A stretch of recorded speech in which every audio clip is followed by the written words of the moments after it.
Breaking news చూస్తున్నాం. Olympics లో భారత్ కు భారీ ఎదురు దెబ్బ తగిలింది. మహిళల 50 కేజీల విభాగంలో వినేష్ ఫగాట్ పై అనర్హత వేటు పడింది. ఓవర్ వెయిట్ కారణంగా వినేష్ ఫగాట్ పై అనర్హత వేటు పడింది. వినేష్ అనర్హతపై భారత బృందం కంప్లైంట్ చేసింది. 50 కేజీల కంటే వినేష్ ఫగాట్ 100 గ్రాముల బరువు ఎక్కువగా ఉన్నట్లు గుర్తించారు.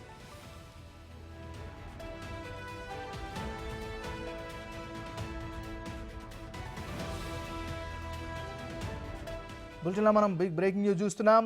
ఒలింపిక్స్లో భారత్కు భారీ ఎదురు దెబ్బ తగిలింది. మహిళల 50 కేజీల విభాగంలో వినేష్ ఫగాట్ పై అనర్హత వేటు వేశారు. ఓవర్ వెయిట్ కారణంగా వినేష్ ఫగాట్ పై అనర్హత వేటు పడింది. ఇక ఇదే అంశానికి సంబంధించి మరింత తాజా సమాచారాన్ని మా రిపోర్టర్ శివ ఢిల్లీ నుంచి అందిస్తారు. శివ, చెప్పండి. రైట్, ఏమైనా ఒలింపిక్స్ లో వినేష్ ఫోగాట్ భారీ షాక్ తగిలిందని చెప్పుకోవాలి. అంటే ఓవర్ వెయిట్ కారణంగా వినేష్ ఫోగాట్ పై అనర్హత వేటు పడింది. 50 కేజీల కేటగిరీలో పోటీ పడిన వినేష్ ఫోగాట్ 50 కేజీల కంటే 100 గ్రాములు మాత్రమే ఎక్కువ ఉన్న నేపథ్యంలో వినేష్ ఫోగాట్ ను అనర్హురాలుగా ప్రకటిస్తూ ఒలింపిక్స్ అథారిటీ నిర్ణయం తీసుకుంది. అంటే కొన్ని గ్రాములు, మినిమం 100 గ్రామ్స్, అంటే ఆ టైంలో ఈ గేమ్ కి వెళ్లే సందర్భంలో వాటర్ ఎక్కువ తాగడం, ఫుడ్ ఎక్కువ తీసుకోవడం వల్ల ఈ 100 గ్రాములు అనేది ఉంది. దీన్ని ఏ విధంగా పరిగణలోకి తీసుకుని అనర్హురాలుగా ప్రకటిస్తారంటూ కూడా భారత బృందం కంప్లైంట్ చేసింది. కానీ వారి కంప్లైంట్ ను పరిగణలోకి తీసుకోకుండా వినేష్ ఫోగాట్ ను డిస్క్వాలిఫై చేస్తూ నిర్ణయం తీసుకున్నారు. అంటే కనీసం నిబంధనలు కానీ పోరాట పటిమను, గతంలో ఉన్న బ్యాక్గ్రౌండ్, తన కెరీర్ ను దృష్టిలో ఉంచుకుని నిర్ణయాలు తీసుకోవాల్సి ఉంటుంది. కానీ కావాలని ఇటువంటి డిస్క్వాలిఫికేషన్ నిర్ణయం తీసుకున్నారు అనేది భారత బృందం తెలుపుతోంది. అంటే ఒకవైపు నిన్ననే ముగ్గురు ఇతర దేశాలకు సంబంధించిన రెజ్లర్లను ఓడించి తను ఇప్పుడు బంగారు పథకం కోసం పోరాడబోతుంది. కానీ అనూహ్యంగా కొద్దిసేపటి క్రితమే తాను డిస్క్వాలిఫై అనేట్లు ప్రకటన విడుదల చేశారు. ఇప్పటికే గతంలో ఏదైతే వీరిపై అణచివేత ధోరణి కొనసాగిందో దానిపై కూడా వీరు జంతర్ మంతర్లోను, అంటే మహిళలపై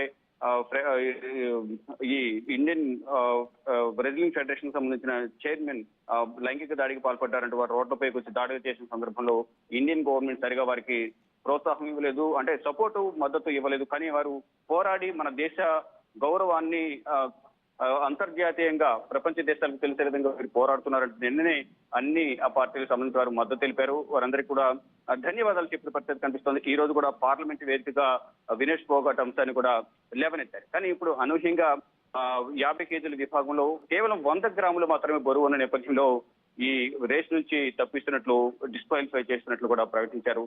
కానీ ఇప్పుడు భారత బృందం కంప్లైంట్ చేసిన నేపథ్యంలో ఇప్పుడు ఎటువంటి నిర్ణయం తీసుకుంటారనేది కూడా చూడాల్సి ఉంది. అంటే ఏదైతే ఫోగాట్ మంగళవారం తన బౌత్ కోసం బరువు, అంటే నిన్న జరిగిన వరకు కూడా లిమిట్ గానే బరువు ఉంది. కానీ తర్వాత మాక్సిమం కోచెస్ కూడా ఈ కాంపిటీషన్ కి వెళ్ళేటప్పుడు అన్ని జాగ్రత్తలు తీసుకుంటూ ఉంటారు. ఏమి తినొద్దు, ఏమి తాగొద్దు, ఆ వెయిట్ ని బట్టి డిస్క్వాలిఫై చేస్తారు. కాబట్టి ఏమి తినొద్దని చెప్పేవారు. కానీ ఈ రోజు 100 గ్రాముల బరువు అనేది ఇప్పుడు తన కెరీర్ కు శాపంగా మారింది. అంటే వీరు చాలా జాగ్రత్తలు తీసుకుంటూ ఉంటారు. వెయిట్ లాస్ చేసుకోవడానికి కానీ, ఎక్సర్సైజ్ చేయడంలో కానీ కరెక్ట్ గా ఆ బరువు ప్రకారమే వాళ్ళు కాంపిటీషన్ లో పాల్గొనాల్సి ఉంటుంది. కానీ ఇక్కడ 100 గ్రాములు అనేది ఇటు ఇండియాకు ఒక శాపంగా మారిందని చెప్పుకోవాలి. ఒక గోల్డ్ పథకం రావడంలో, మరోవైపు ఫోగాట్ కెరీర్ కూడా ఇదొక బిగ్ షాక్ గానే మనం చెప్పాలి. కానీ ఇప్పుడు భారత బృందం అక్కడున్న ఒలింపిక్ సంబంధించిన అథారిటీ సంబంధించిన అక్కడున్న అధికారులందరితో కూడా మాట్లాడుతున్నారు, స్పోర్ట్స్ అథారిటీ వాళ్ళతో. కానీ అది పరిగణలోకి తీసుకోకుండా ప్రజెంట్ అయితే డిస్క్వాలిఫై చేశారు. ఇక ఫర్దర్ గా ఏం చేయబోతున్నారు అనేది కూడా మనకి అధికారికంగా తెలిసే అవకాశం కనిపిస్తుంది. ఇప్పటి వరకు అందిన సమాచారం ప్రకారం అయితే ఈ 50 కేజీల విభాగంలో 50 కేజీల కన్నా 100 గ్రాములు ఎక్కువ ఉంది. కాబట్టి వినేష్ ఫోగాట్ ను డిస్క్వాలిఫై చేస్తున్నట్టు ఒక ప్రకటన విడుదల చేశారు. ఏమన్నారు? Thank you Shiva.